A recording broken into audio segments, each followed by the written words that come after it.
So I think primers really make a difference on how this foundation performs. Hi guys, it's Emmarie. And in today's video, I'm going to be testing out the new CoverGirl Outlast Active Sweat Proof Foundation and Mascara to see if you need to like run out to the store right now and get it because it's amazing, or if it's not that great because you are enough. Okay, so I was walking around Walmart and saw this new line of sweatproof makeup. Okay, here's the thing. It seemed like they were combining the Outlast original line with this line to make it into the activewear line, kind of. The display that shows like all of the different things in the line showed the Outlast Primer in different packaging than this. So this is the original packaging when they first launched the Outlast Primer. It's not new. I'm pretty sure it's not new. I'm pretty sure they just updated the packaging. This is the only packaging they had at my Walmart. And then it also showed a different Outlast foundation that wasn't sweatproof. And then it had this mascara and a setting spray. They didn't have the setting spray at my Walmart, which was kind of annoying because they had everything else. Anyway, but they had these two new things. And then I wanted to pick this up so I could try it out with the foundation because apparently they go together. On the back it says up to 24-hour wear that won't let you down, sweat proof, transfer proof, and humidity proof, oil free, won't clog pores, dermatologist tested, and suitable for all skin types. My skin is berserkers. Like, it oxidizes super easily, so if a foundation is gonna oxidize on anyone, it'll be me. And I have such like the worst, woo! It just exploded. I have the worst combination skin ever. Super duper oily and dry at the same time. My cheeks get super dry right here, and here get super oily. It's awful. So I probably shouldn't have opened this yet because I need to do the primer first. So I'm going to do 3 different tests technically in 2 days. I'm going to divide my face in half, use normal primer on this side, use the Outlast primer on this side. Just going to go throughout the day and wear it like I normally would. And then tomorrow I'm going to put it on and I'm going to do a workout, a really intense workout. And we'll see what happens. And of course I'm going to like check in and do all that stuff with you. Okay, so I already applied the primer on this side of my face that I would normally use. This is the L'Oreal Magic Perfecting Base Primer. This stuff's great. And then on the left side of my face, I'm gonna apply this stuff. Oh, it's very like silicone-y. Doesn't surprise me though. Oh, it smells kind of gross. I tried a primer the other day that feels pretty similar to this, and my skin threw a big fit, man. It's oil free, so I got a ton of acne on like the left side of my face. It was so annoying, and so of course I picked the left side of my face to try this out. Oh my goodness, I did not think that through. Anyway, I'm in the shade 800, just in case you're curious, which is the lightest shade. Okay, so I'm just gonna take a little bitty bit, dot it all over the face. Yep, this is a good match. So for years, I always was the lightest shade, and without a doubt, I didn't even have to like try to color match. But I feel like more and more brands are starting to have even lighter shades where I'm like the second or maybe even third, and I just don't know how to deal with it because I've never ever had to color match. Okay, I'm gonna just take my Eco Tools blending sponge. I feel like, does it say what kind of coverage it is? It does not say. It just says that it has SPF 20 in it, which is awesome. It seems like a lighter coverage. Like, I have a little bit of acne on this side, and it's not like huge, ginormous zits. It's just, they're just little tiny things, and it seems like it's having a hard time covering them up at all. But it is blending out nicely, which is good. I'm not getting any weird patches or anything yet. So it's having a hard time, right? This is it right here. It seems like it's just kind of sliding off whenever I try to cover it up. I don't know if I'm loving the texture of this on the places where my skin seems to be more oily. Okay, so I'm on their website right now, and it doesn't say anything about the coverage. It doesn't say if it's like buildable or anything like that. So I'm gonna try one more layer. I don't know if that made a big difference. It kind of helped that problem area a little bit better, like it helped it out a little bit, but it's still, my redness on my cheeks is still showing through a little bit, like just about the same. It helps a tiny bit, but I definitely am light to medium coverage, which, I mean, I'm guessing this is intended for springtime, summer, where you're going to be outside a lot. Kind of sweat-proof. I can see why it would be lighter coverage. I don't think I'm going to apply powder except for under my eyes, just to see how it does in the oily spots. Or maybe I'll apply powder on my chin and then leave this area alone. That's what I'll do. Okay, I want to see how it handles bronzer and blush and stuff. Well, it's not breaking up when I put bronzer on it, which is good. It didn't like freak out when I put the other stuff on, so that's good. Okay, mascara. So this is the Lash Blast Active, and it is, see, on the front it says sweat resistant, and then on the back it says sweat proof. So it claims to give instant boost of volume that won't stop. Sweat proof, smudge proof, clump proof, up to 24-hour wear that won't let you down. It removes with makeup remover. Okay, it's so neon orange. It kind of makes me laugh. Oh wow, the applicator looks different than I thought it would. I don't know why. I thought it would be like whiter in brushes and everything. I mean, it's whiter. It's a lot thinner than I thought it would be. I thought it'd be like really fat. It has plastic bristles, I'm pretty sure. Yeah, so you gotta be careful not to like stab your eye with those. It's a very dry formula. Holy cow. Come on. You could very easily poke your eye with this. I could see myself accidentally stabbing my eye with this if I tried to go in too deep into the roots of my lashes. But I mean, it's pretty. Oh, see, I just did it. Oh, oh, oh. It does provide some volume, and it's not clumping at all, which is awesome. I like it. Is it my favorite mascara of all time so far? Look-wise?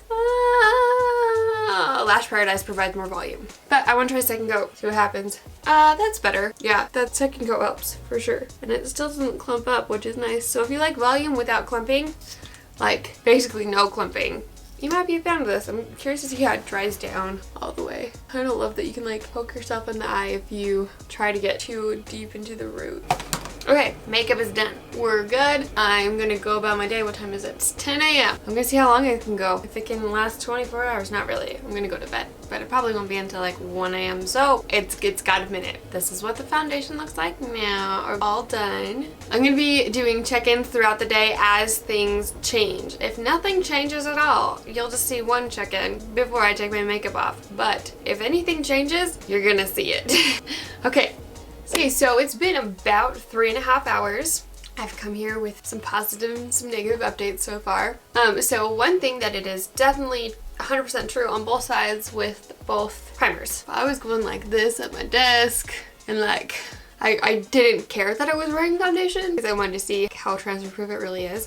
So that is true. Hasn't come off on my clothes or anything, or Andy's clothes when I would like hug him or pick him up or whatever. That's good. What's the not so good is it's really separating around my nose, like a lot. You can totally see all of the redness.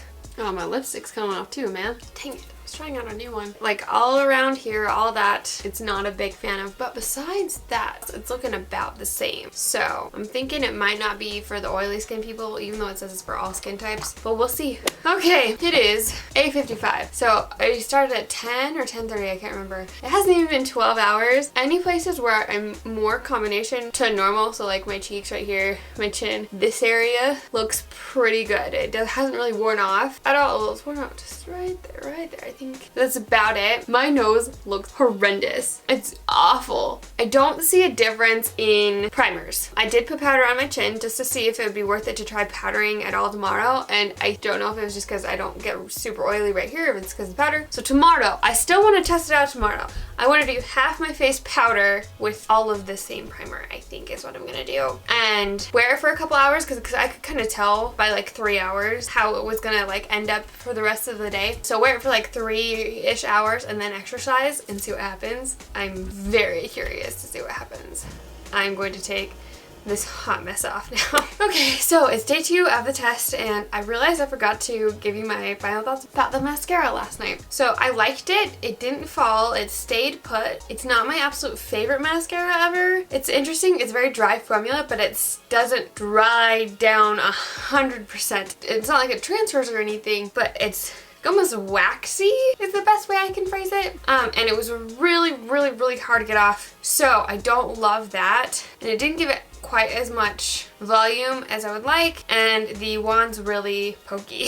So it's not my absolute favorite, but it is water resistant and all that stuff. So if you like CoverGirl mascaras, maybe you'll like it. I wasn't a huge fan of it. On to foundation. So it's already on my face, if you couldn't tell. I actually used the Revlon Photoready Perfecting Primer on all of my face today, and I actually like the look a lot better. It still didn't quite cover the zit like I wanted it to. but it did cover the other small ones that are on my cheeks. I actually tried one of my favorite foundations with this primer and I didn't like it. So I think it partly was the primer. Although I tried, it looked about the same by the end of the day, even on the side with this primer. I don't know. For sure, I don't love this primer, but I like how it looks a lot better with the Revlon primer. I've powdered half of my face and I really can't tell that much of a difference. We'll see. But I just want to show you how it looked with this primer and powdered and stuff. So what I'm going to do is I'm going to wait a few hours. It seemed yesterday that by 3 hours in I could tell what it was going to look like by the end of the day. And then after 3 hours I'm going to work out. So I will check in with you in a second. Okay, it's been like 3-ish hours and I've noticed a big difference in 2 ways. One, I feel like the foundation's holding up better together overall.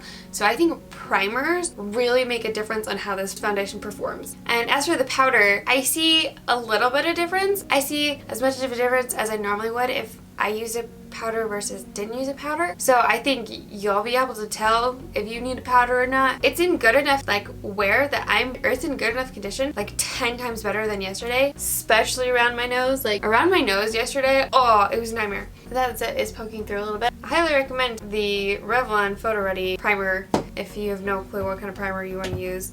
I don't recommend this primer. So now I'm gonna go do like an hour workout. We'll say 45 minutes to an hour. I don't know how long I'll last. And finish exercising. So I exercised for about an hour. I held on, I did it mostly because I was like, I'm not sweating enough.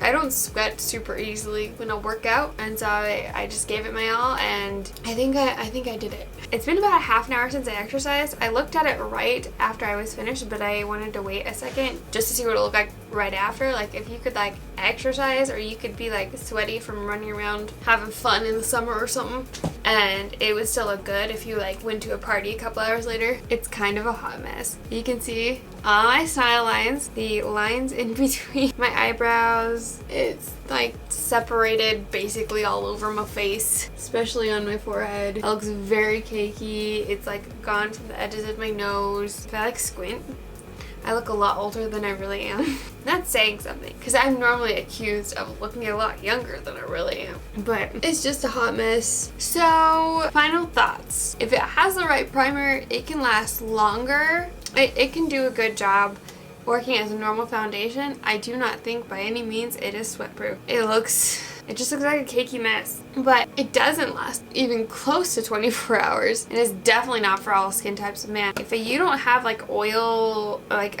oil absorbing something under or over oily skin, this is not your friend. It is transfer proof though. Like I can go like this and it won't really come off my hand. See, it's like still on there, which is nice. If you want to see a video where I tested out a bunch of waterproof makeup, some of the results were a lot better than this, you can click right here. If you want to watch my last hair project review, you can click right here. And if you want to subscribe, you can click right here. I love you guys so much, and don't ever forget that you are enough. Bye! Mwah!